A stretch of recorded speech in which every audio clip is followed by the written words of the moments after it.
Bienvenidos a este nuevo episodio del podcast Teología Hoy y Siempre. Estamos en el episodio 15. Mi nombre es Bruno. Y yo soy Gerardo.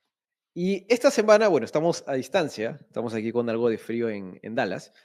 Y en este decimoquinto episodio, ya llegamos a 15 episodios, vamos a hablar de un tema que creo que inevitablemente despierta cierta polémica, pero tampoco es la idea hacer eso, pero es inevitable, que es el tema de los sacramentos. ¿Qué son los sacramentos? ¿Cómo se instituyen? ¿Cuál es el fundamento bíblico que tienen? ¿Y cuáles son las diferencias de este entendimiento en la Iglesia Católica Romana y también en el lado evangélico protestante, ¿no? Y para introducir un poquito el tema, para darles un poco de contexto, eh, los sacramentos son estos mandatos sobre los que diferimos en el mundo cristiano. Cuando digo mundo cristiano, ojo, y algunos me han comentado esto varias veces, ¿por qué metes a los católicos romanos y a los ortodoxos en el mundo cristiano? Porque creemos en el mismo Dios, pero diferimos sobre cómo ciertos elementos se aplican. En este caso, en el caso de los sacramentos, todos los cristianos, todo el mundo cristiano, y esto es importante entenderlo, está de acuerdo en que la salvación es solo por gracia. Los católicos también. Sin embargo, vamos a diferir en cómo la gracia se aplica. Y aquí entra este fundamental tema de los sacramentos. La Iglesia Católica Romana dirá que la gracia salvífica se aplica a través de los sacramentos, a través de esos 7 sacramentos. De lo evangélico diremos no, la salvación es por gracia a través de la fe. Esto es una de las banderas de la Reforma Protestante y se mantiene hasta hoy en día en todas las denominaciones evangélicas y protestantes. En el mundo ortodoxo será un poco diferente, pero nos extenderíamos demasiado tocando eso. Pero la diferencia está ahí. ¿Cómo recibimos la gracia de Dios? ¿Cómo se aplica la gracia de Dios? Todos partimos de que la salvación es por gracia. La diferencia está en la aplicación. Y sobre esto, creo que un punto de partida interesante es la historia para enmarcar esta conversación. Porque los 7 sacramentos no han estado siempre presentes. Se desarrollan, tienen un desarrollo teológico durante la Edad Media. Hay ciertos concilios de los que ahora creo que vale la pena hablar, donde estos se van precisando, definiendo, apuntando. Y en la Reforma Protestante esto tiene cierto punto de quiebre. Así que, Gerardo, ¿cómo crees que es bueno enmarcar el desarrollo histórico, teológico de los sacramentos? Sí, ¿cuál crees que es el punto de partida sobre esto? Pues sí, mira, Bruno, como siempre, como evangélicos, quisiéramos empezar revisando el texto bíblico sobre este tema, ¿no? Es decir, es algo que nos marca. Es decir, ¿cuál es la evidencia bíblica que traemos para hablar de esto que en algunos contextos cristianos se denominan sacramentos, en otros contextos se denominan simplemente como ordenanzas? Ujú. ¿Qué cosas son estos? ¿Por qué llamarlos de la manera en que lo llamamos? Por ejemplo, ¿por qué en algunos contextos nos resistimos un poquito a ocupar inclusive la terminología sacramento contra ordenanza? ¿Qué hay atrás de todo esto? Quizás por ahí deberíamos comenzar, ¿no? Es Sí, decir, sí, sí. que esa palabra sacramento, Sacramentum. sacramentum, sí, sacramento, ¿qué idea te da? ¿De dónde viene? ¿Por qué se dice que proviene del texto bíblico? ¿Por qué la Iglesia Católica Romana y muchas denominaciones llamadas históricas Mm. mantienen la terminología? Claro, es que, bueno, yo no tengo tanto problema. O sea, a ver, varios van a saltar con esto de repente, porque en Latinoamérica todo lo que suena un poco católico se rechaza, ¿no? Cualquier cosa que tiene cierto tonito que se puede confundir se rechaza. Pero bueno, sacramentum o sacramento viene el sacramentum, ¿no? De la traducción vulgata, si recuerdo bien, Ujú. de latín, que simplemente está señalando al misterio, al misterio que tenemos en el Nuevo Testamento, ¿no? De cómo Jesús, cómo Dios se revela, ¿no? Y lo que encontramos en el texto bíblico, diría que son dos que son los que vamos a encontrar explícitamente, ¿no? El bautismo y la cena del Señor. hasta ahí creo que la mayoría no deberíamos tener problema. El problema está en el entendimiento y en la interpretación del texto bíblico con respecto a esto, ¿no?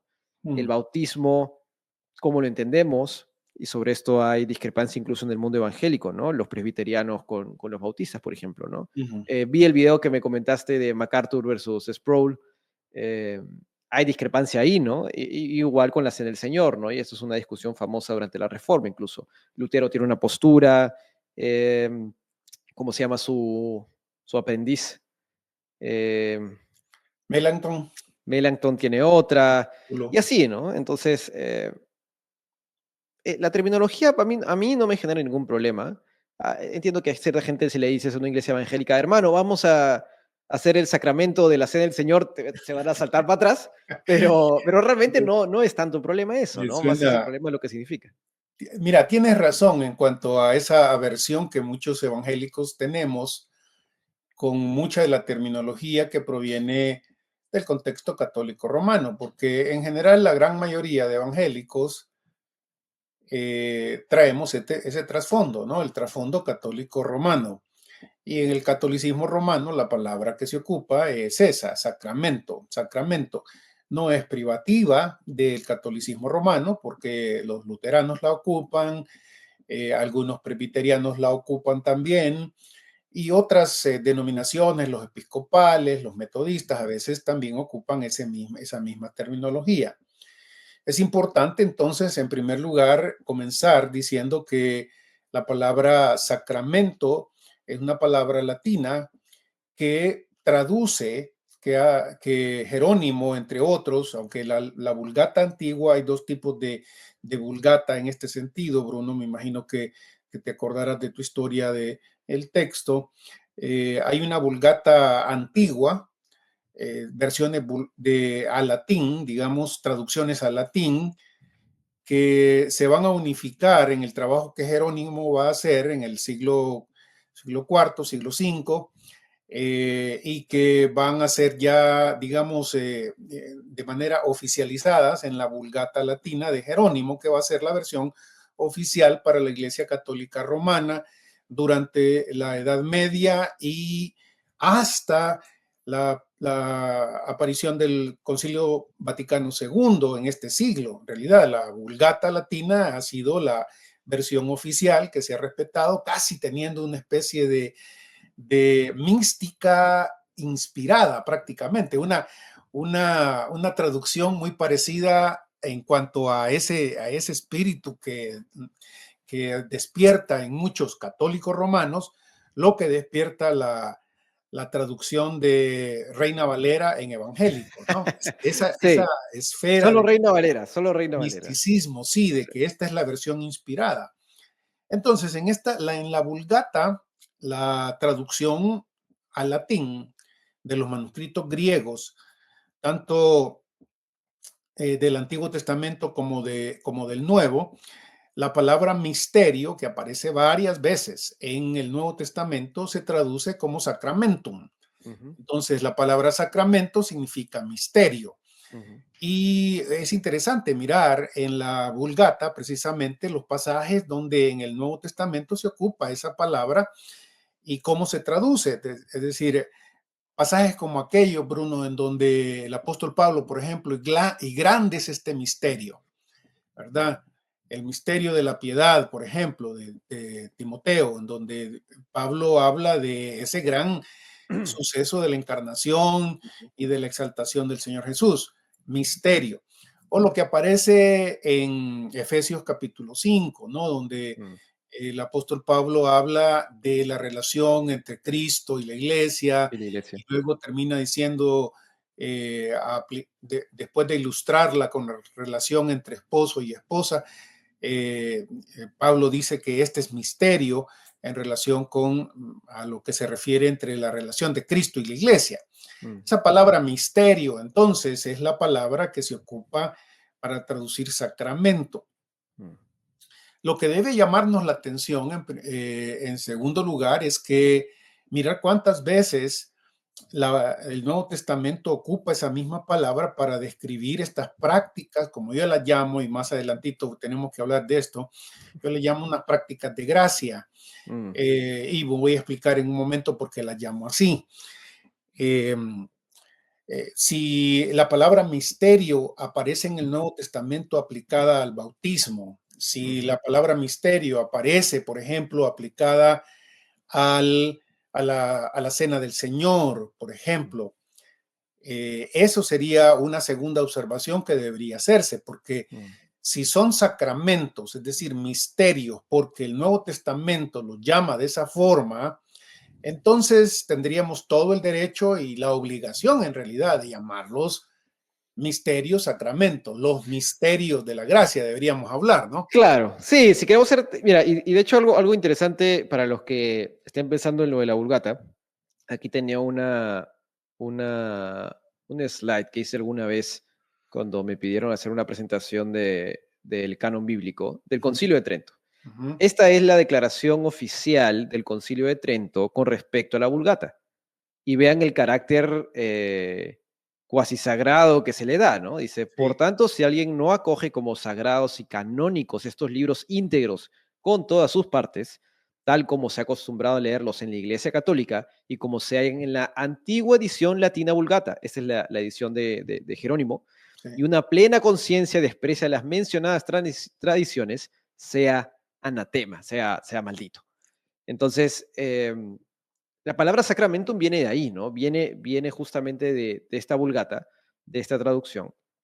Y esto, Trento es bueno, es la respuesta a la reforma protestante, ¿no? Entonces, de ahí viene un poco la tradición, de ahí viene un poco sí, la historia de esto. Pero claro, Jerónimo de Estrión es un buen trabajo, tiene ciertos problemas su traducción, como los reformadores lo encuentran, Lutero uno de entre ellos. Sí, Pero yo tengo poco problema nuevamente con la terminología, ¿no? Em, pero tampoco sé si es tan explícito el uso del término misterio en el bautismo, por ejemplo. Entiendo un poco más el argumento de la cena del Señor con la literalidad, ¿no? Del pasaje de Juan, de este es verdaderamente mi sangre, este es verdaderamente mi cuerpo.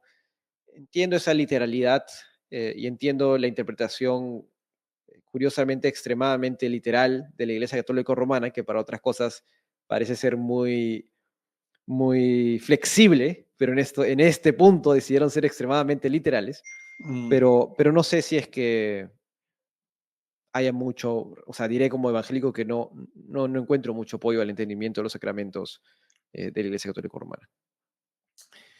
claro, digamos que en primer lugar el asunto terminológico debe quedar bien claro. Mm, Nosotros los evangélicos queremos ser lo más fieles que se pueda a la manera en que ocupamos el lenguaje cuando se relaciona con nuestra fe. No siempre se puede, claramente, y debemos ser honestos en ese sentido, pero en la manera de lo posible, cuando ocupo la palabra sacramento, debo entender que estoy refiriéndome a este misterio del que habla el Nuevo Testamento. Existe un misterio, obviamente, en todas las obras que Dios hace con el ser humano, el misterio de la salvación, el misterio de la encarnación, el misterio de la resurrección de nuestro Señor, el misterio de cómo el Espíritu vive en nosotros, por ejemplo. Estas son realidades que no podemos expresar fácilmente con términos humanos 100%, y que lo reconocemos como realidades que van más allá de la expresión lingüística. El otro asunto del que estoy tratando digamos, abrir puerta en este sentido es darnos cuenta si el Nuevo Testamento ocupa para estas prácticas que generalmente se identifican como sacramentos o como ordenanzas, si se ocupa esa palabra sacramento. mm, No por eso vamos a dejar a un lado el hecho de que sí, es probable que haya algo dentro de estas prácticas que sea misterioso, en el sentido de ser inexplicable, más allá de lo que podemos entender, una obra especial de Dios, ya sea en el culto o en la vida de un individuo. Lo que me preocupa en primer lugar a mí es mirar si el Nuevo Testamento ocupa esta terminología para hablar del bautismo, de la cena del Señor, en especial estas dos Mm, ordenanzas o sacramentos para algunas denominaciones y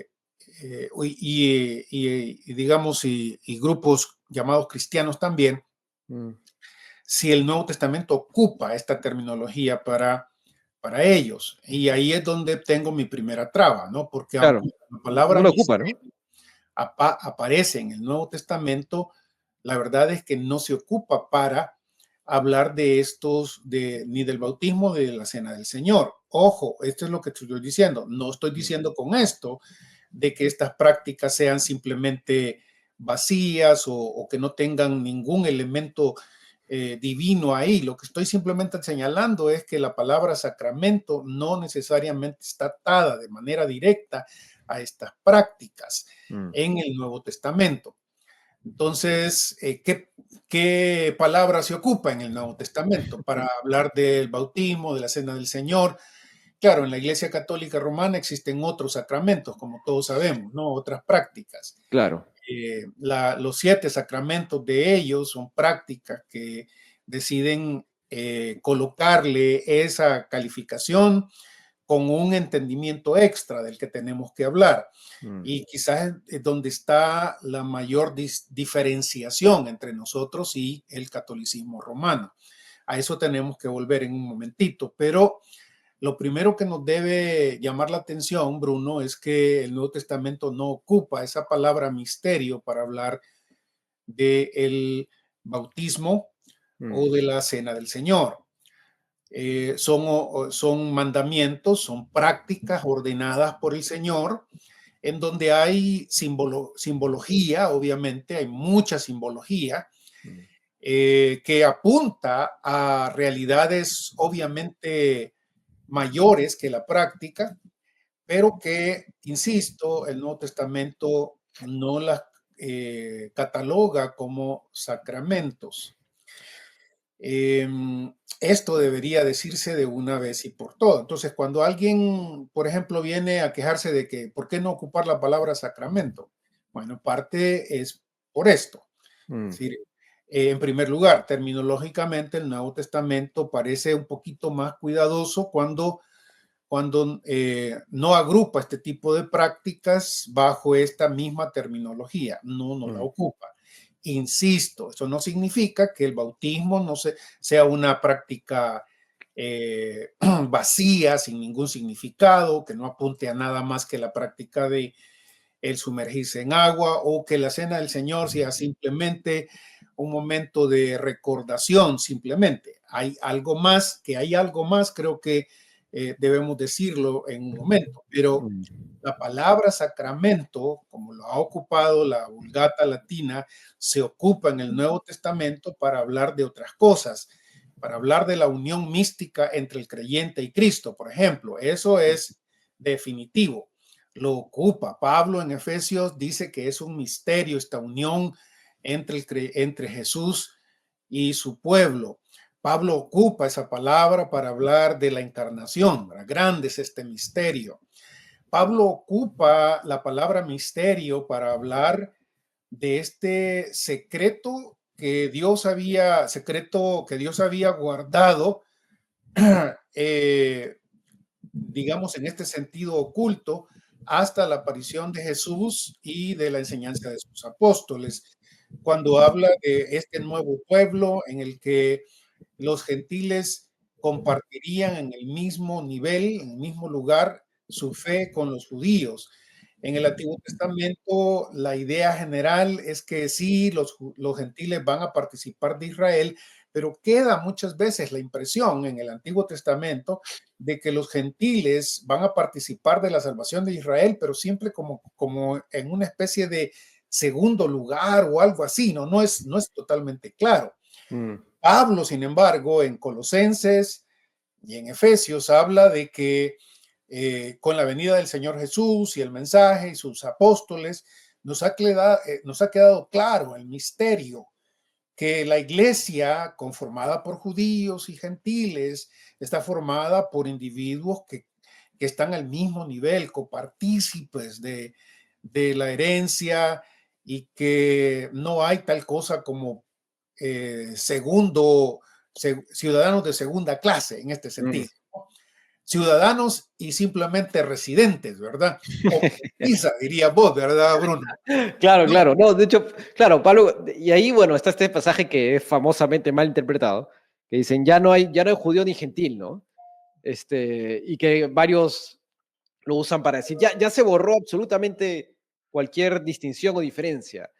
claro, No, o sea, no es así, porque inmediatamente después dice, ya no hay hombre ni mujer, ¿no? Y obviamente Pablo no está diciendo que ya no hay diferencias de género entre los seres humanos, obviamente las sí, hay, pero sí, hay un sentido misterioso que Pablo es claro en Efesios en decir que hay un misterio en esta relación, en esta conformación, en esta nueva cosa que me acuerdo que tú siempre nos decías, que es la iglesia, ¿no? Este conjunto de todos los creyentes que, claro, y no quiero entrar a la discusión dispensacional, pero que en mi opinión, y bueno, creo que con confianza podré decir en nuestra opinión, no elimina la identidad de Israel, ¿no? Pero, claro, misterio no se usa para los sacramentos, en realidad, se usa enseñanza, se usa en memoria, ¿no? Y el pasaje de 1 Corintios 11 debe ser uno de los favoritos para los que suscriben únicamente el rol memorial de los sacramentos.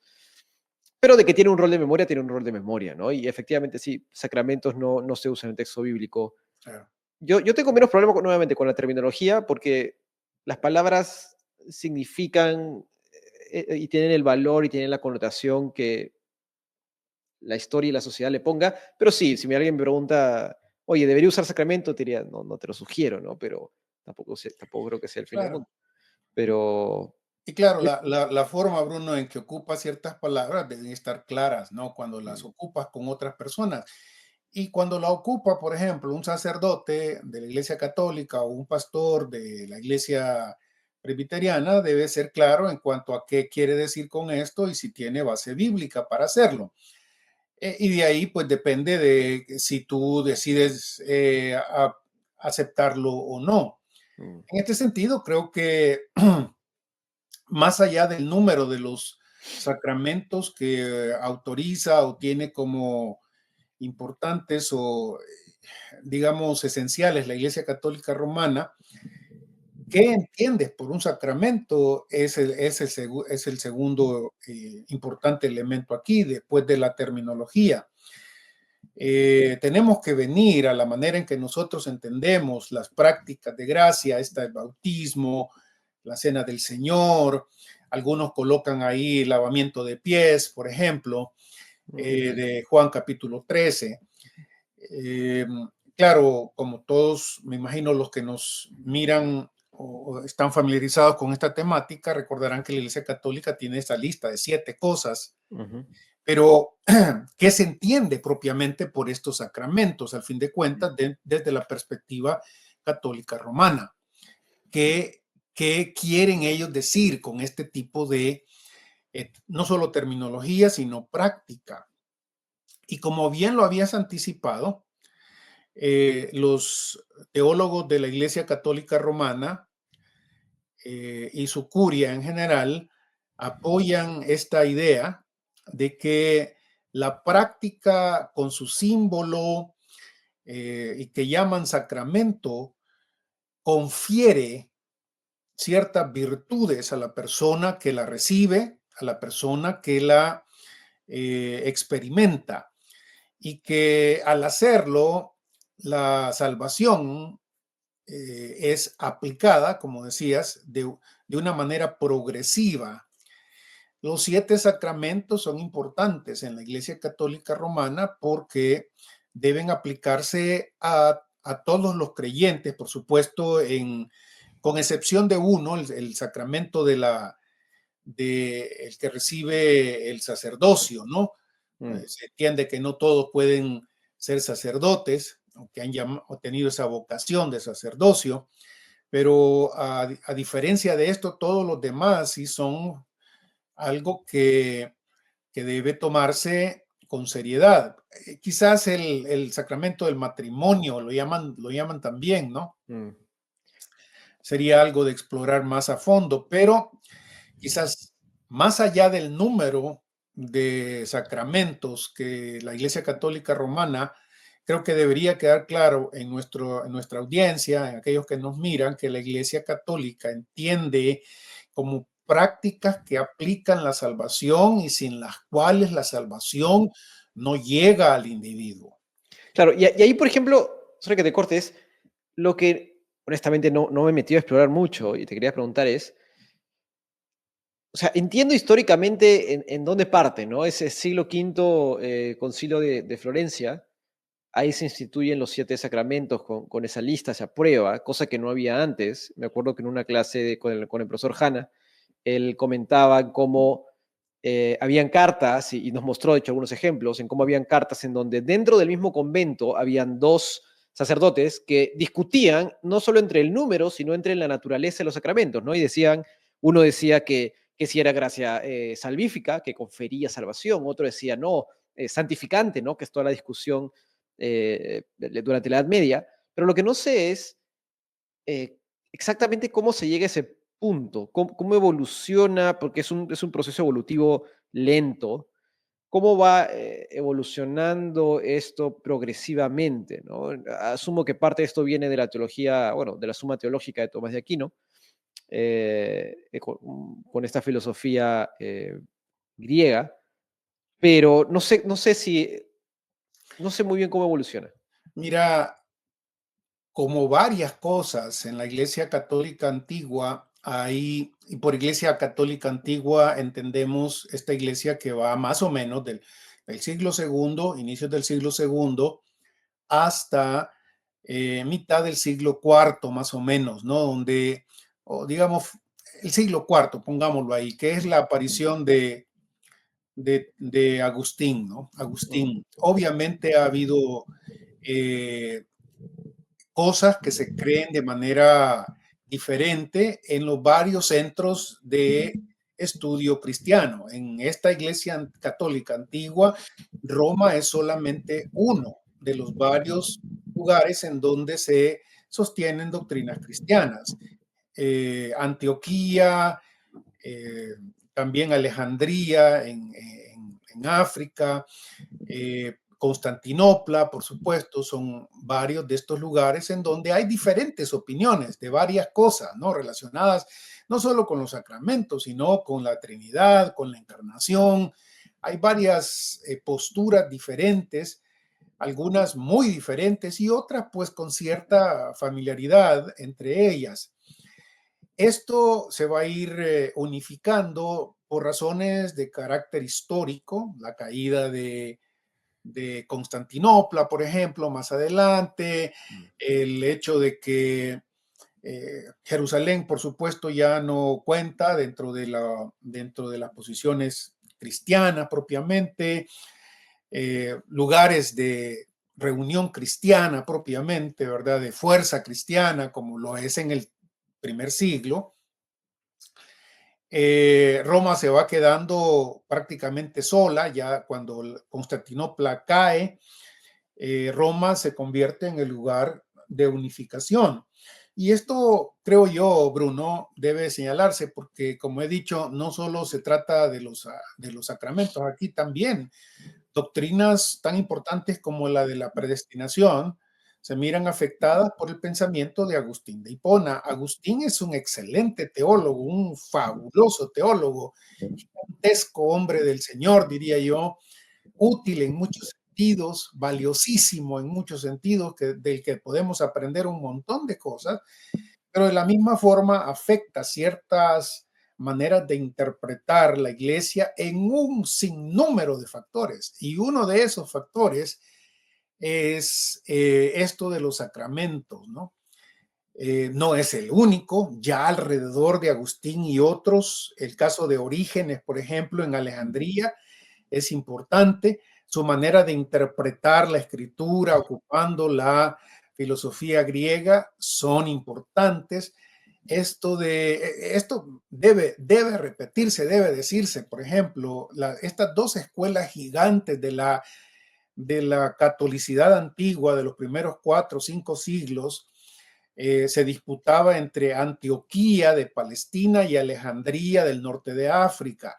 En Alejandría, el norte de África, la espiritualización, la alegorización por un Orígenes, y no se debe olvidar que de esa área del norte de África es donde viene Agustín, de donde surge Agustín y su influencia más adelante, se contrapone a lo de Antioquía, que es una escuela más, digamos, de interpretación histórica, literal.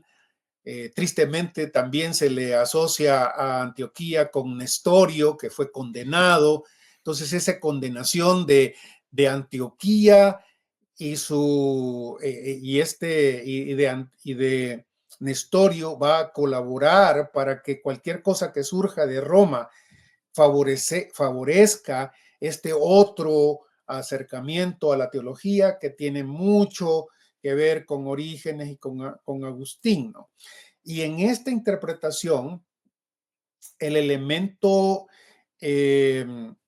espiritualista, digamos, va a tener mucha carga, el elemento alegórico, el elemento de interpretar el Nuevo Testamento de una forma espiritualista, porque no solo se trata de algo espiritual, no todos sabemos que el Nuevo Testamento tiene grandes verdades espirituales ahí, pero leer más de lo que el texto dice y tratar de entenderlo desde una perspectiva mística, espiritualista, va a ser, digamos, empujado por esta otra escuela en donde Agustín es importante. Leer a Agustín en muchos de estos respectos nos informa sobre este cambio trascendental que va a haber en el entendimiento de los sacramentos, en donde las prácticas, las prácticas estas, digamos, de rito, de culto cristiano, van a ser cargadas con un nuevo elemento aquí y aquí está la discusión, no proviene directamente del texto bíblico, sino de una manera diferente de entender la relación del espíritu con la materia. En la discusión de Agustín hay mucho, y yo creo que anticipamos ya en algunos de nuestros podcasts anteriores, esta deuda que Agustín tiene con el neoplatonismo, con toda esta discusión de la materia en sí misma no es buena, el espíritu es la que la llena de bondad, necesitamos al espíritu de esta forma para llenar de bondad la materia. Esta separación entre lo físico y lo espiritual es algo portentoso en Agustín, y eso lo va a inyectar al entendimiento de lo que es un sacramento. La práctica de estos mandamientos van a ser cargadas con, digamos, con realidades espirituales que se suponen únicamente mediadas por estas prácticas. De tal forma que el bautismo, por ejemplo, se entiende como una práctica que va cargada de esta verdad espiritual de la salvación, de la regeneración bautismal, por ejemplo. Sí. Que surge bien temprano, ¿no? Justo estaba conversando con un par de amigos que ya están casados, que son católicos, que yo les decía, ustedes saben que el bautismo no limpia pecados, ¿no? Decían, ¿cómo es eso? Dije, claro, el texto bíblico nunca dice que el bautismo limpia pecados. Es un entendimiento que surge durante la historia de la iglesia, pero no es una verdad eh, honestamente bíblica. Pero es un entendimiento que cuando sí se ven documentos tempranos de la iglesia, hay esta idea, ¿no? El bautismo limpia pecados y de hecho, no me acuerdo qué profesor, revisamos algún texto histórico con él y nos decía que había gente que en ese momento inicial quería bautizarse de mayor, ¿no? Antes de morir, para morir lo más limpio posible, ¿no? Entonces, me bautismo para limpiarme de pecados, me bautismo para llegar limpio, pero es un entendimiento que aunque surge bastante tempranamente, no tiene mayor asidero bíblico, ¿no? Y mira, Y dale, dale. hay bastante tela que cortar en eso, Bruno, porque y obviamente no nos basta esta hora que tenemos para hablar de todas las detalles, ¿no? Es cierto que el Nuevo Testamento a veces asocia el bautismo con la salvación, ¿verdad? El que creyere y fuere bautizado Precisado. será salvo. Ujú, ¿Cómo se entiende esa conexión? Es el asunto, ¿no? ujú, ¿Necesitas el bautismo para ser salvo o es el bautismo una confesión pública de tu unión con Cristo y ujú, que en virtud de eso eres salvo, ¿no? Ese tipo de el bautismo, el cual nos salva, Pedro, ¿no?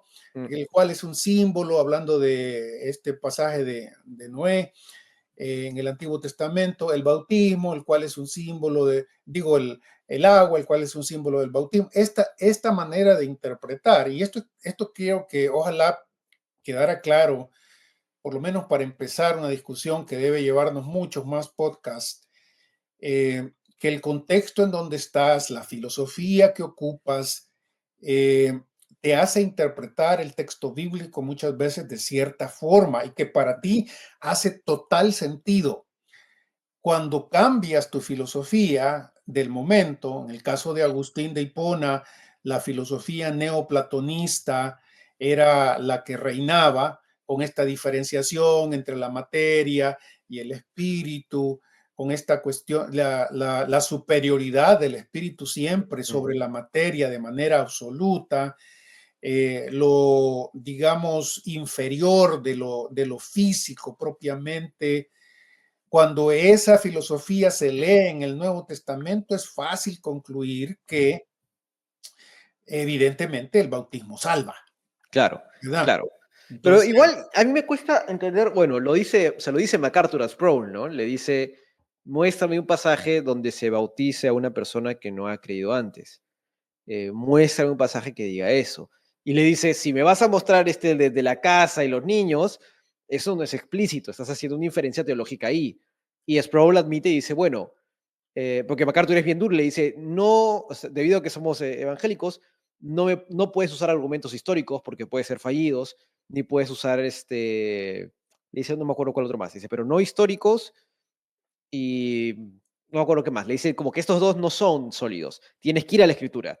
Y MacArthur le dice, mira, todos los ejemplos que tenemos es esto. Y los que vas a usar, que ya sé cuáles vas a usar, de la casa y los niños, realmente no se sostienen. Estás haciendo una inferencia teológica fuerte ahí, ¿no? Entonces, claro, este tema de que el bautismo salva, sí, pero ¿cómo lo entiendes, no?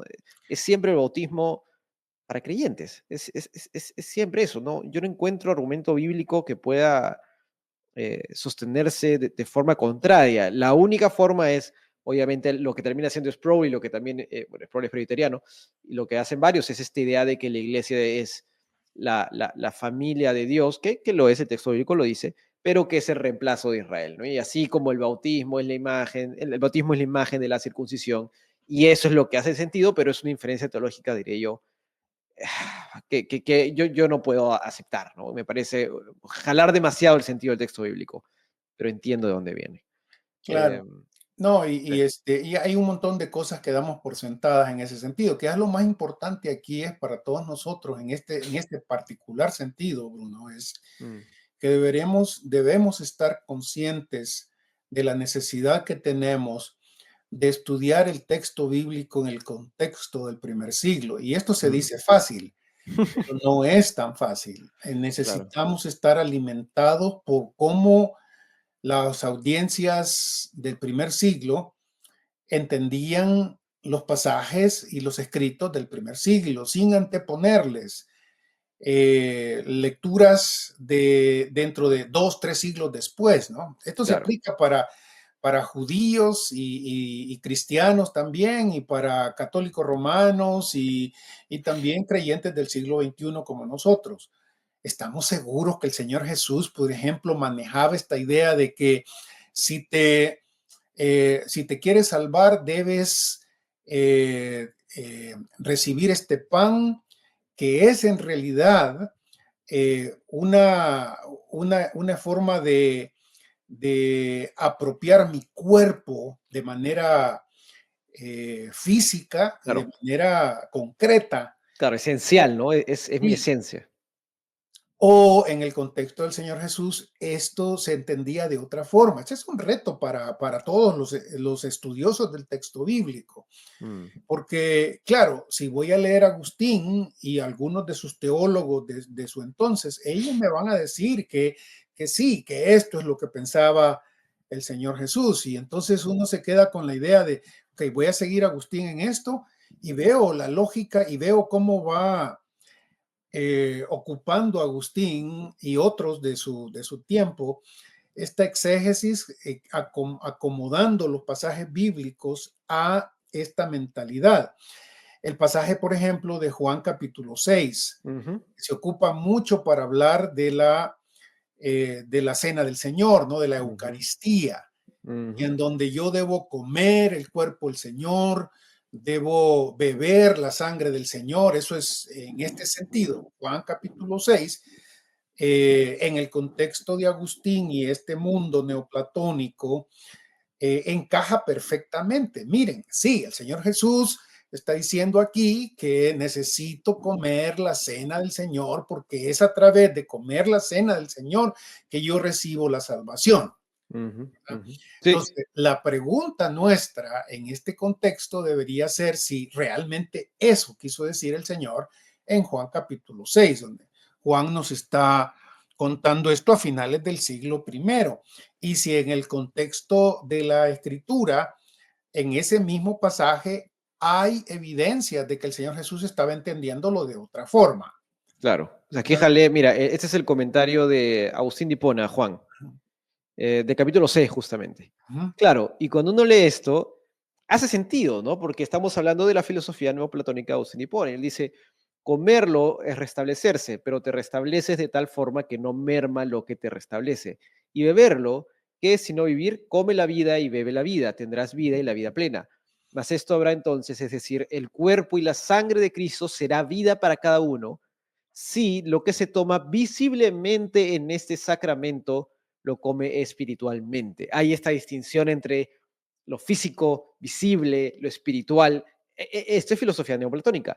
sí. Lo bebe espiritualmente en su realidad misma. Porque se lo hemos oído el Señor decir, el espíritu es el que da vida, la carne no sirve de nada, las palabras que yo os he hablado son espíritu y vida. Pero hay algunos, dice, que no creen. Entonces, claro, y tilda a los que no entienden esto de incrédulos, ¿no? Entonces, Sí, claro. No, encierra muy bien su idea, ¿no? no, mira, el asunto aquí con la exégesis de Agustín, con todo el respeto que este gigantesco teólogo nos merece, eh, pues obviamente algunos lo catalogan así, ¿no? Como uno, si no el mayor teólogo de la iglesia cristiana, inclusive comparándolo con los grandes teólogos del siglo XX, como Karl Barth, incluso mayor que él, mayor que Calvino y todos los demás, con todo lo que merece, esa manera de interpretar el pasaje debe llevarnos nosotros a ver el pasaje una vez más y ver qué es lo que el Señor Jesús está haciendo ahí en Juan capítulo 6, porque interesantemente él ocupa inclusive esto que iba a decirte de la interpretación que el Señor Jesús hace de sus mismas palabras. Mm, El Señor Jesús les dice a los judíos en ese capítulo 6, mientras que estos se sorprenden y se espantan y se escandalizan de que Jesús les ha dicho, coman mi pan y coman y tomen mi sangre, y aquellos están escandalizados, ¿no? Muy parecido a esa acusación que la iglesia cristiana sufría en manos de los romanos afuera de la iglesia, que los acusaban de canibalismo, ¿verdad? ¿Recuerdas? sí, Los sí, sí. acusaban de canibalismo porque decían, no, estos dicen que comen el pan y la sangre de alguien y estos son unos caníbales y todo lo demás. En el capítulo 6 de Juan, sin embargo, el Señor Jesús deja ver que sus palabras, las palabras donde Él habla de coman mi carne, tomen mi sangre, deben interpretarse espiritualmente y que lo físico es solamente un símbolo de esa verdad espiritual del que Él está hablando. ¿Cómo se come esa sangre? ¿Cómo se toma esa sangre? ¿Cómo se come el pan de la carne del Señor. Creo que el Evangelio de Juan es claro que esta es una manera simbólica de hablar de el recibir a Jesús del capítulo 1, el aceptar quién es Jesús, el obedecer quién es Jesús, el creer quién es Jesús. Y no otra vez pensar que el Señor Jesús está hablando literalmente de que un pan se convierte en su carne y en su sangre, ¿verdad? El Espíritu es el que da vida en este sentido. Lo que el Señor Jesús está diciendo, óiganme, estoy ocupando palabras aquí simbólicas. Estoy esperando que ustedes me entiendan que estas son realidades espirituales, pero ustedes me la agarraron de manera literalista, ¿verdad? Lo interesante que en ese contexto, cuando el Señor parece estar diciendo estas últimas cosas, ya la multitud prácticamente se le ha ido. Sí, sí, Ya ya se todos estos canalizaron han y ya se fueron. compartido compañía con él, porque se escandalizaron por lo que les dijo el Señor Jesús. Esto se hace evidente, Bruno, cuando uno revisa esta terminología bíblica de comer algo. Esto no es la primera vez que esa forma se ocupa en la escritura para describir cuando algo se apropia personalmente, se integra a tu vida personalmente. Esto aparecía ya en los profetas, va a aparecer en el Apocalipsis, por ejemplo, en relación con el texto, cuando Dios le dice, por ejemplo, a Ezequiel que coma, que se coma y a otros profetas, ¿no? Y a Juan lo mismo, cómete este librito, cómelo, Claro, el rollito. mastícalo, apropialo, digiérelo, hazlo tuyo. Esto es el mensaje de Juan capítulo 6, no es un mecanismo por el cual vas a estar partiendo un pan que se convierte en la sangre y en el cuerpo del Señor Jesús, literalmente en este sentido, ¿no? Porque la teología católica, después de Agustín, va a ser retomada por Tomás de Aquino, que va a ocupar sus recursos filosóficos, una vez más, de lo que hemos hablado. En el caso de Tomás de Aquino, va a ocupar esa diferencia aristotélica entre forma y materia. La forma cambia, es decir, La sustancia y la esencia. sí, el accidente cambia, ¿verdad? La apariencia cambia, pero la esencia permanece. Es decir, tú puedes tocar el pan y te das cuenta que es pan, Claro. pero cuando Pero es el cuerpo, ¿no? Es esencialmente el cuerpo de Cristo. este tipo de explicaciones filosóficas, la tarea de un verdadero creyente es otra vez penetrar el texto bíblico y ver si de verdad eso es lo que está diciendo, no tomarlo, como se dice aquí en los Estados Unidos, ¿no? Face value, es decir, Claro. así como aparece, aquí dice que comamos y por eso debe ser verdad esto que dice Agustín y Tomás de Aquino. No. Entonces, ese elemento de interpretación debe estar presente cuando entendemos los sacramentos o las ordenanzas. Cuidado, este tipo de interpretación, y esto es algo que también debe aplicarse para todas las otras áreas de la hermenéutica, Bruno, cuidado. Por eso a mis estudiantes de teología los invito a que todo estudiante de teología debería aprender de filosofía. ¿Por qué? Porque si no aprendes de filosofía, fácilmente eres atrapado por otro movimiento filosófico. Muchos se sorprenden cuando yo les digo que el no querer oír de filosofía es una filosofía. Filosofía. Sí, sí, sí, sí, sí. Fácilmente nos convencen porque desconocemos este mundo complicado del pensamiento humano e inclusive cristiano, ¿no? Los reformadores van a hacer un tremendo trabajo en lo que tiene que ver con la salvación por fe y sin embargo van a retener muchos elementos, ya hemos hablado, escatológicamente es una de esas. Claro, es que no es su preocupación, ¿no? Justo conversé esta semana con el profesor Spiegel, conversamos de su libro de escatología, y una de las preguntas que le hice fue, ¿qué le dirías o qué responderías a las personas que dicen, ¿por qué no hay una, ¿no? una descripción dispensacional así como la tenemos en el siglo XXI en los padres de la iglesia? Yo digo, mi respuesta suele ser que no es lo más importante. Lo más importante es defender la deidad de Cristo, que estar discutiendo sobre que pueden ser importantes, estar discutiendo sobre temas como la segunda venida, que todavía lo otro es más importante, ¿no? Y estuvo de acuerdo conmigo y dijo, bueno, la discusión escatológica debe ser una discusión entre familia, ¿no? Entre la imagen que él usó es cuál es el mejor postre, ¿no? En la mesa familiar. No sé si lo pondría tan así, me pareció muy ligero, pero igual hay la deidad de Cristo es sin duda más importante, ¿no? Pero acá Demasiado también, ligero, vamos. claro, más bien digo, no sé si tanto sí, pero sí lo que dices sobre el tema filosófico es importante porque yo conversaba con un amigo de Chile hace ya debe ser varios meses, y él me hizo la pregunta, oye, ¿y tú qué método interpretativo de Biblia usas? Yo le dije, bueno, histórico, literal, literario y gramático. Me dijo, ok, y me dijo, yo interpretaba la Biblia así, pero ahora estoy en el método cristológico. Y yo, primera vez que escuchaba esto, dije, método cristológico.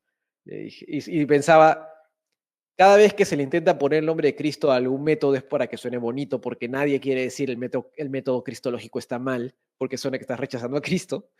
Y yo le dije, de qué es esto? Me dijo, lo que pasa, y dije, ya, ok, es alegorías. Ok, estás alegorizando el texto bíblico. Pero es porque, claro, me llamó la atención que me dijo algo como, sí, yo antes interpretaba así y ahora sí. Y con la idea de que luego podía volver a cambiar, ¿no? Sí, Entonces decía, claro, ¿cuál es la solidez del método interpretativo que vas a tener? ¿Cuál es la solidez de cómo te vas a aproximar al texto bíblico? ¿Es porque encontraste otro que te pareció sólido? Todos los métodos cristianos son sólidos, ¿no? O sea, yo no puedo decir que un teólogo del pacto no es sólido, creeré que no es tan sólido como uno dispensacional, pero no puedo decir que es un mal teólogo, que no ha pensado en su método, que no puede ser convincente en cierta medida. Sí, claro. aunque considere que puede estar incorrecto en ciertas cosas. Entonces, todo esto para decir es necesario estar sólido sobre qué método interpretativo vamos a usar, ¿no? Para distinguir dónde están las discrepancias, dónde están los puntos sobre las IES y dónde una persona está dando un paso interpretativo que tú dices, aquí está haciendo algo que es indicativo de algo más profundo, ¿no? Cuando también fue una iglesia acá presbiteriana, también, y bautizaron a un niño, yo me puse atento a escuchar. Dije, a ver cómo lo va a decir. Y dijo, y ahora este niño es parte de la familia de Dios, ¿no? Y dije, ahí está la teología presbiteriana. Ahora, eso requiere pues estar atento y saber de dónde viene, pero lo mismo pasa con los grandes teólogos. Nuevamente, Agustín de Hipona es un gigante de la teología, no se le puede menospreciar, es un gigante. Pero no, eso no significa que para nosotros en el mundo evangélico sea San Agustín, ¿no? Será Agustín de Hipona y en ciertas cosas estará equivocado en nuestra opinión y sin ningún Sí, temor a decirlo, claro, sin menospreciar todo su aporte, ¿no? claro. No te atrevas tú que estás a punto de casarte y que vas en el proceso de casamiento, no te sugiero que tomes a San Agustín como consejero prematrimonial, Ah, porque creo que vas de a tener eso, problemas con tu vida sexual de la eh, profunda, sí, profundo, sí, sí. ¿no? Es No, decir, esa Agustín de mentalidad Hipona, ascética, esa mentalidad de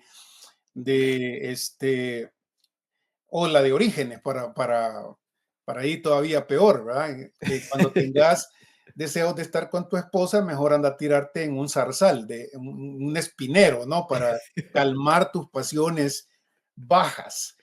Entonces, claro. sí, hay muchas de estas cosas que los grandes teólogos nos ayudan a mirar, pero tenemos que, otra vez, para un evangélico, debe con profundidad revisar el texto bíblico, mirar si de verdad lo que dice este pasaje. Y en este sentido, Bruno, yo sé que esto no es fácil. Otra vez, procurar entender la escritura como se debió haber entendido en el primer siglo, antes de imponerle una interpretación tardía, por importante que sea, ¿no?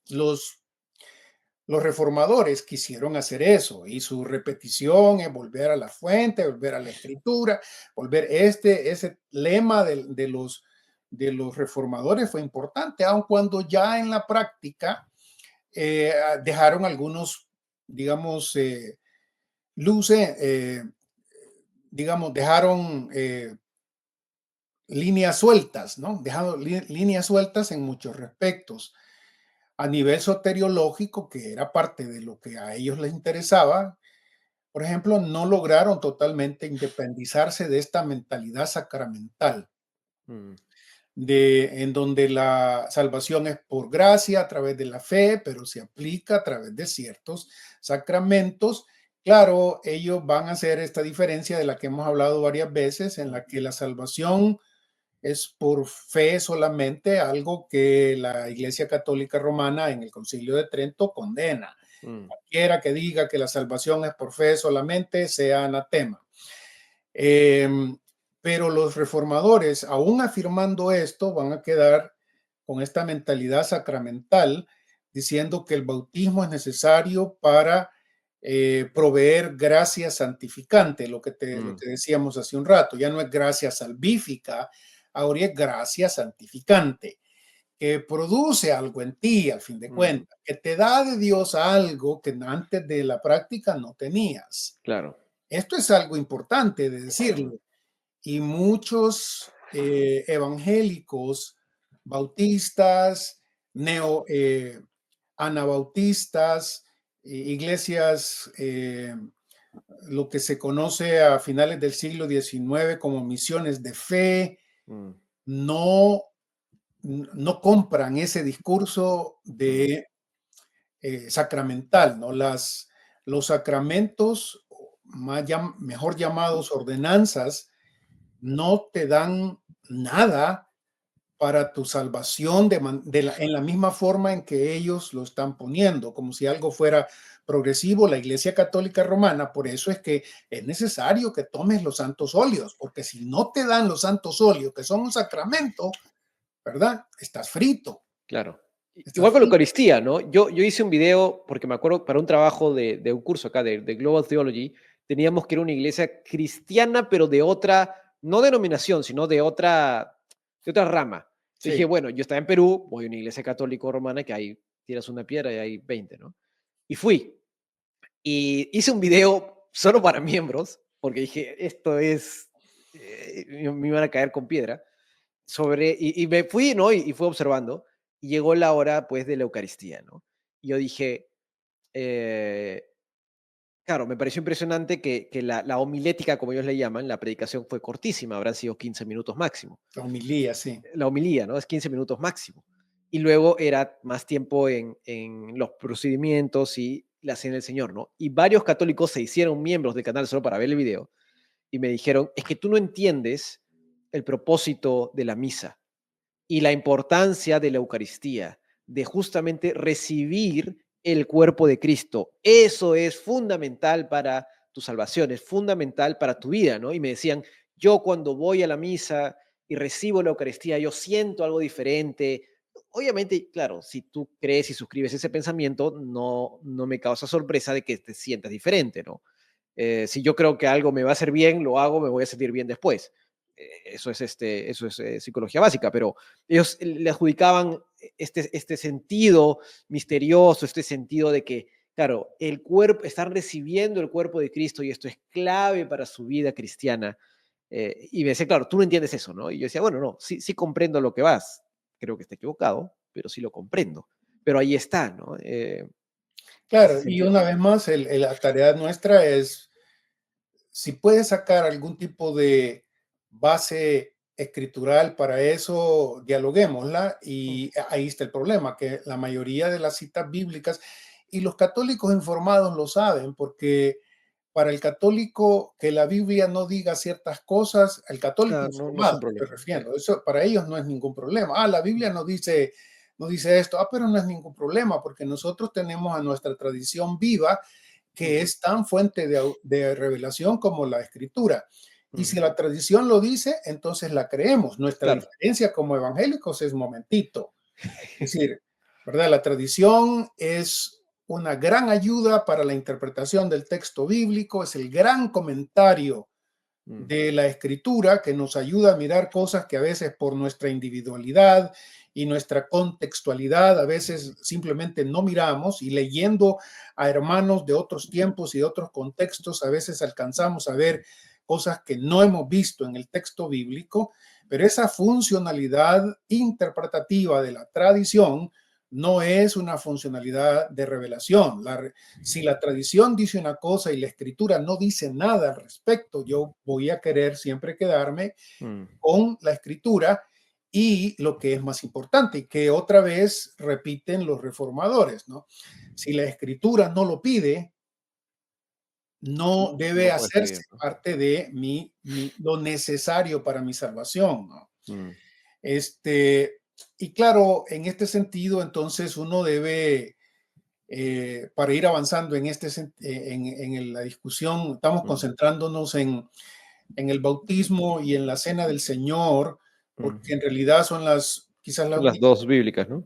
dos cosas que nos conectan, digamos, y que en cierta forma también a un católico romano le interesaría saber nuestra posición en relación con eso. Claro. Eh, Y ahí te quiero preguntar porque, claro, el católico muchas veces va a coger el extremo, que es un comportamiento humano típico, ¿no? Coges el extremo y te das contra el extremo cuando no todos opinan así. sí, Dice, bueno, para ustedes la Eucaristía es simplemente es un pan más y lo hacen como si nada, no le dan importancia.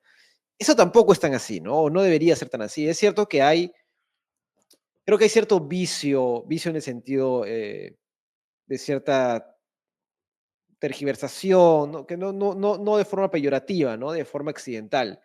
Cierto descuido, de repente es una mejor palabra, en la cena del Señor en el mundo evangélico, ¿no? Esta idea de que ya hay que hacerlo para salir del paso, porque la Biblia lo dice, pero no hay nada más acá, ¿no? A mí, no sé tú cómo lo veas, pero no me genera problemas o a medida que he ido estudiando más el texto bíblico y a través de las clases de teología, le he ido asignando una mayor solemnidad de repente al momento de la cena del Señor, ¿no? Porque aunque consideremos que el pan no se convierte esencialmente en el cuerpo de Cristo, sí consideramos que en la iglesia está Cristo, ¿no? De una forma misteriosa, está Cristo en su omnipresencia, está Cristo ahí. Y estamos, claro, e incluso recordar, incluso en la postura memorial, recordar la muerte del Señor tampoco debe ser poca cosa, ¿no? O sea, tampoco es como, bueno, sí, Cristo murió y ya está. No es tan así tampoco, ¿no? Y por eso creo que, claro, ese es en todo caso el vicio y el error del lado evangélico. claro, estamos entre siempre dos extremos, ¿no? Y la tensión, y claro, esto a veces también se puede caricaturizar porque a veces yo he estado en contextos en donde me dicen, sí, lo más fácil es tomar el punto medio, ¿no? Por Depende. decir, Pues, si el extremo está equivocado, no me interesa el punto medio. O sea, a veces el extremo es el correcto. Ya viste, sí, sí, entonces la tendencia al punto medio. Digo, no, pues, pero, y si el extremo está bien, ¿por qué me voy a ir al medio? Me voy al sí, extremo, si el extremo es el correcto. No me interesa hacer este punto medio siempre, ¿no? Depende. exactamente, exactamente. Pero en esto de los sacramentos, por ejemplo, sí tienes razón. A veces entre las iglesias evangélicas, la cena del Señor es algo que se hace casi siempre a la carrera, casi siempre de una forma añadida digamos, al culto en general, sin mayor trascendencia, importancia. A veces simplemente es el repetir fórmulas otra vez, leer Primera de Corintios 11, que en lugar de que sea el pastor, sea uno de los ancianos el que lo haga, ese tipo de prácticas repetitivas que se vuelven eh, aburridas y en ese sentido muy eh, sin sentido muchas veces. La gente lo hace mecánicamente. Todo eso es en contra de la manera en que muchos evangélicos realizan este tipo de prácticas. La cena del Señor, por ejemplo, era algo central para la iglesia primitiva, tal como lo habían entendido. Aparentemente la realizaban todo el tiempo que se reunían. era una oportunidad para recordar la muerte del Señor. Mm. Y alrededor de esta cena del Señor giraba prácticamente todo. Alrededor de esta cena del Señor había este ágape que generalmente que el mismo apóstol Pablo habla en Corintios, ¿no? Mm. De estos ágapes que eran fiestas, era una celebración No de el pancito. comida, ¿verdad? No el pancito con el vasito de... Exactamente. Esto mira, la simbología es importante, claramente, pero por un lado no es tan trascendental como la Iglesia Católica Romana y su hostia, Mm. ¿verdad? Todo el Que procedimiento. no debes masticarla, sino que se debe deshacer en tu lengua, un montón de otras. No debe ser tan importante que a veces una hostia bendecida se convierte en ese santísimo, ¿verdad?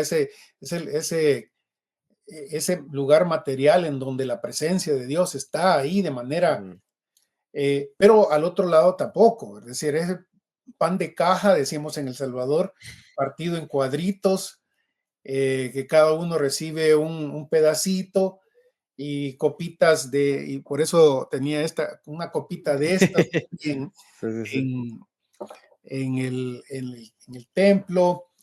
Hay toda una simbología que obviamente debe Mm. tomarse en cuenta y debería tratar de repetirse lo más cercano que se pueda, ¿no? Mm. Aun cuando el símbolo propiamente no es lo más importante, digamos, por ejemplo, pensar en que el pan que se come debería ser pan leudado o pan sin Mm. levadura, pensar que si la copa que se toma debería ser vino puro o fresquitop, como decimos en El Salvador, o ¿cómo se llama? Aquí en los estados hablan de Kool-Aid, Sí, sí. ¿verdad? Cool.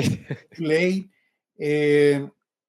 Este tipo de razonamientos creo que deberíamos compartirlos con la gente y Mm. abrirnos, ¿no? A la necesidad de que si estamos ocupando ciertos elementos y el carácter simbólico que tienen, nos merecen cierto respeto también, que al fin de cuentas son para simbolizar lo que el Señor Jesús ha hecho por nosotros y que en mi opinión muy personal,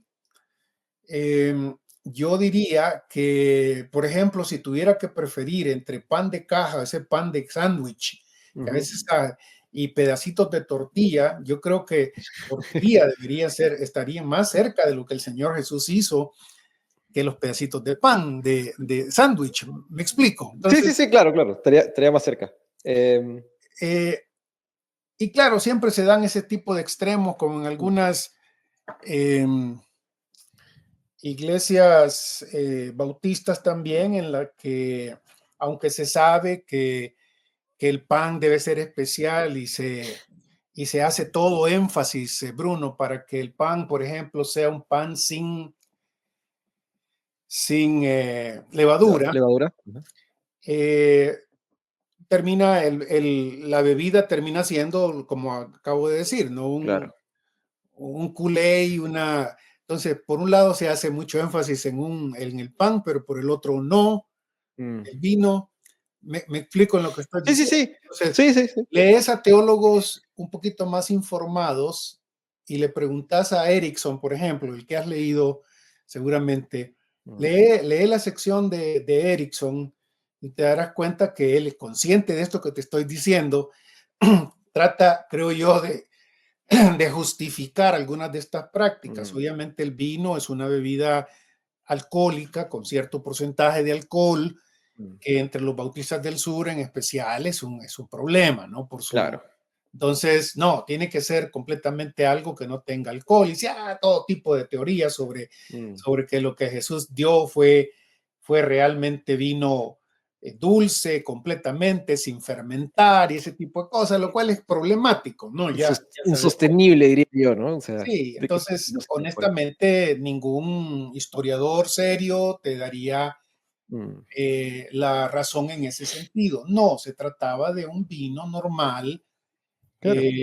con cierto tipo de fermentación. Mira, yo he visto y leído todo tipo de cosas. Esto de Pero la, dice el buen vino, o sea, cuando Jesús convierte el agua en vino también, el buen vino es vino añejo. claro, A mí me surgió la duda en algún momento y dije, a ver, voy a leer comentarios del contexto cultural. Tipos que, sí, perdón, tipos que sepan del tema porque nadie se escandaliza con el vino que Jesús hace, ¿no? Todos entienden que es buen vino. Y todas las referencias históricas dicen, buen vino es vino añejo, ¿no? Entonces no hay por qué rasgarse las vestiduras con respecto al tipo de vino, ¿no? Pero sí, hay estas cosas con respecto a la simbología. claro. Entonces, uno debe ser consistente en ese sentido, ¿no? Debe ser consistente. Mira, yo no sé qué me pasa aquí, como que me está moviendo Te tu vas moviendo poco a StreamYard, poco. que está moviendo aquí voy a hacer un poquito para acá, pero Ahí está, ahí ahí está. sí. Este, Eh, sí, sí. Pero por ejemplo, ahí, solo que te corte, que te quería preguntar, bueno, no sé si te sabes vas a terminar de algo más la cena del Señor, pero siento que ahí está también este mismo tema con el bautismo, ¿no? De las personas que se vuelven a bautizar, por ejemplo. La vez pasada me lo preguntaron. ujú, Y yo dije, ¿cuál es la simbología del bautismo? ¿Qué es lo que dice el texto bíblico? Muerte, resurrección. Hombre viejo, hombre nuevo. ¿Cuántas veces sucede eso en la vida de un creyente? Una. ¿Cuántas veces te bautizas? Una. Pero no sé si sea un tema, y tú tienes más experiencia en esto, obviamente, un tema de pensar que el bautismo lava pecados o pensar que, no sé, hay algo especial ahí, es herencia católico-romana. sí, ¿De sí, dónde viene eso? sí, yo creo que es una combinación de cosas. Por un lado, esa herencia católica romana en donde la, la práctica ex opere operato, ¿verdad? Esa es la frase aquella, de que Exoperio. tenés que realizarla porque a través de la práctica viene el asunto y de por sí la práctica es efectiva, ¿no? Mm. Y si te bautizaron mal, ya metiste, ¿verdad? Si no te, entonces hay una serie de mitos en relación con esto y que no se escapan, inclusive, Bruno, algunos de los teólogos más respetables. Otra vez, yo quisiera llamar la atención a leer hombres que yo respeto mucho, por ejemplo, pero que en algunos de estos casos yo me voy a decir, no, aquí está pesando mucho el, Mm. eh, el Bautista del Sur de Erickson, ¿verdad? Mm. En cuanto a algunas cosas. Por ejemplo, yo le pregunto a Erickson, ok, si la forma, porque para el Bautista del Sur, vos sabés, muchos de ellos, la forma del bautismo es esencial. Si no fue por inmersión, no es verdadero bautismo. En muchos casos hay excepciones y dentro de los bautistas, otra vez, como tú sabes, hay variedad. Claro, Pero algunos de ellos y muchos de ellos sí piensan que el bautismo tiene que ser por inmersión y solo por inmersión, porque eso que acabas de decir es símbolo de la muerte y la resurrección en Cristo, ¿verdad? Y para eso se ocupa el bautismo. Ok, si las formas son tan importantes, ¿por qué no aplicamos esa misma seriedad a las formas de la Santa Cena? claro. Vino de verdad y pan no leudado, ¿no? Ok, sí, ¿por qué no hacemos eso? ¿Y por qué celebramos la cena del Señor en la mañana si es cena? ¿Me entendés? Me explico en este Sí, sentido. sí, No, a muchos no les causa ningún problema y yo no creo que nos debería causar problema sí. Mm. tampoco. Sí, sí, sí. Pero yo quiero ver cierta consistencia en esto porque Mm. creo que la consistencia nos ayuda a ver los lados en los que a veces hacemos demasiado énfasis por nuestra denominación. La cena del Señor, la, la manera de hacerla es importante, obviamente, no se debe descuidar, no se debe frivolizar el hacerlo, es un lugar, es un tiempo especial, recordamos lo central del mensaje cristiano, la muerte de nuestro Señor Jesús a favor de nosotros, el apropiar esa muerte personalmente, el estar en la comunidad unida por la sangre del Señor Jesús, todos esos son temas que no se pueden frivolizar ni tomarse a la ligera o mecánicamente. Sí, pero eso no es lo mismo a concentrarse tanto en detalles sobre si no puede ser vino, o no puede ser este tipo de pan, o no puede ser este tipo de cantidad de pan, por ejemplo.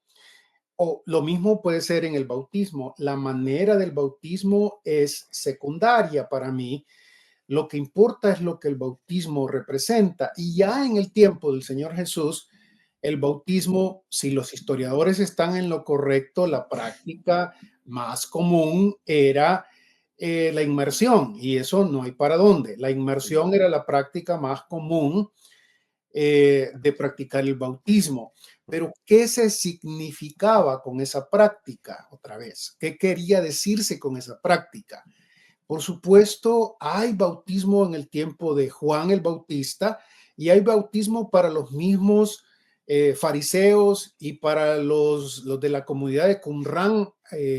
Hacían cierto tipo de bautismos. Ninguno de estos bautismos tiene en mente la muerte y resurrección del Señor, por ejemplo, ni siquiera en el caso de Juan. Había connotaciones de limpieza también aquí, el lavar el cuerpo. Había connotación del Espíritu Santo que viene desde arriba, ¿verdad? El darnos, según las profecías del Antiguo Testamento, que el Espíritu había de ser colocado sobre el pueblo, esa imagen de el Espíritu siendo derramado. Entonces, cuando yo le pregunto a Erickson, ¿por qué tanto énfasis en la manera de inmersión y no lo mismo en la Santa Cena?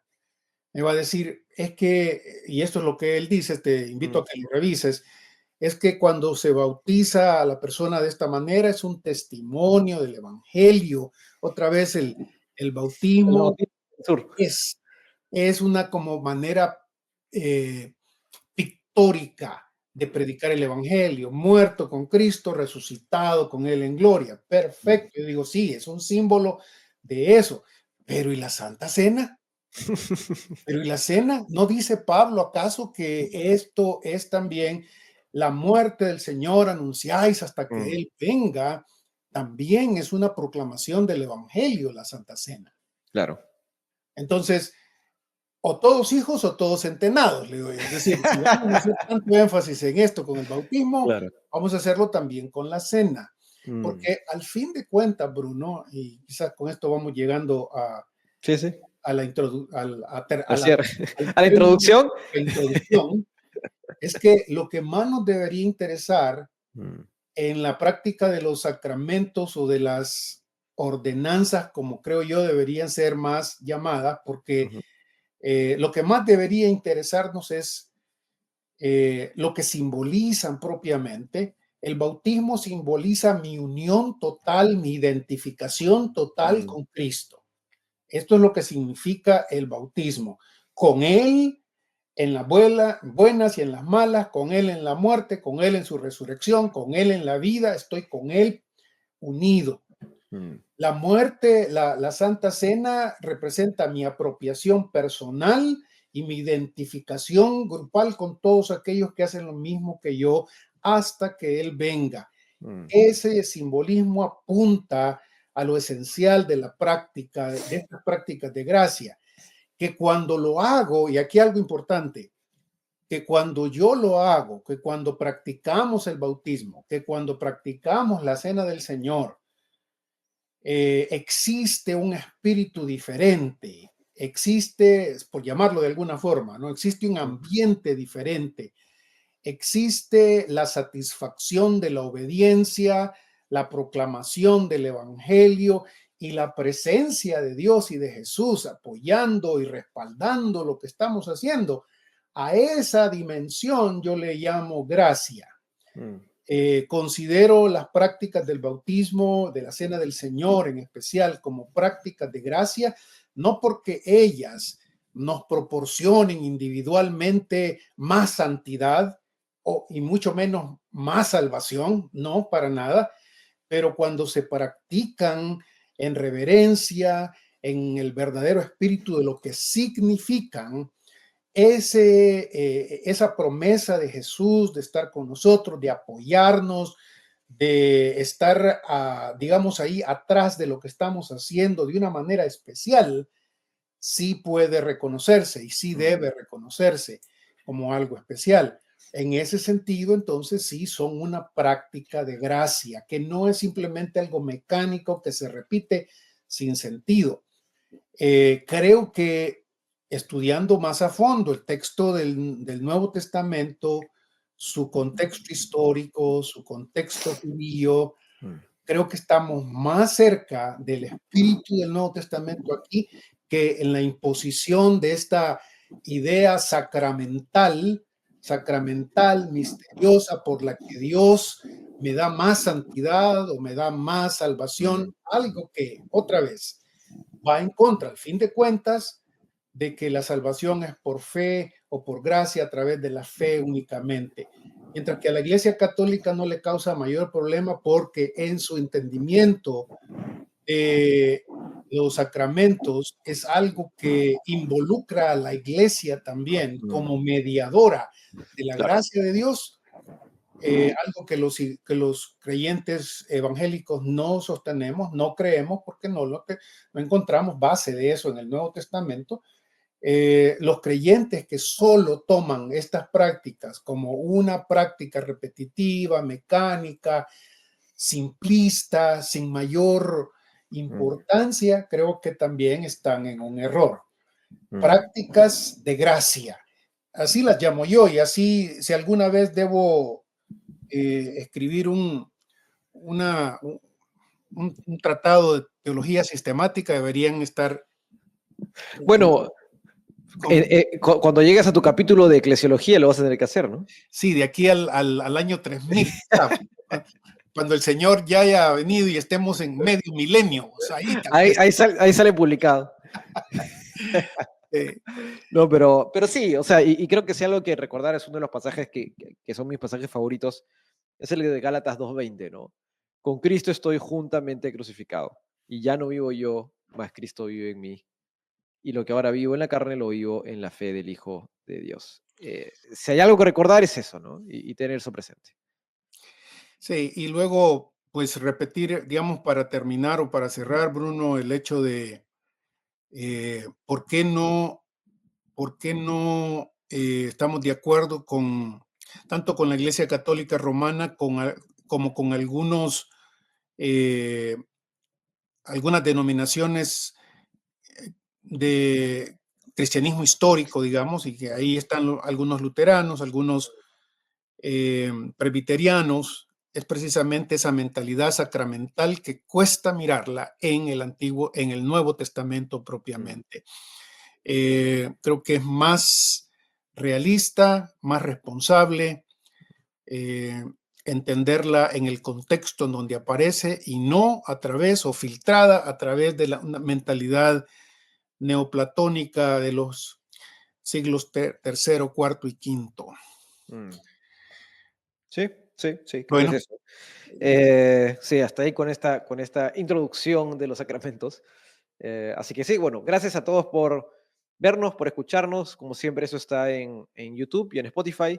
Dios mediante, la próxima semana estaremos aquí también y bendiciones.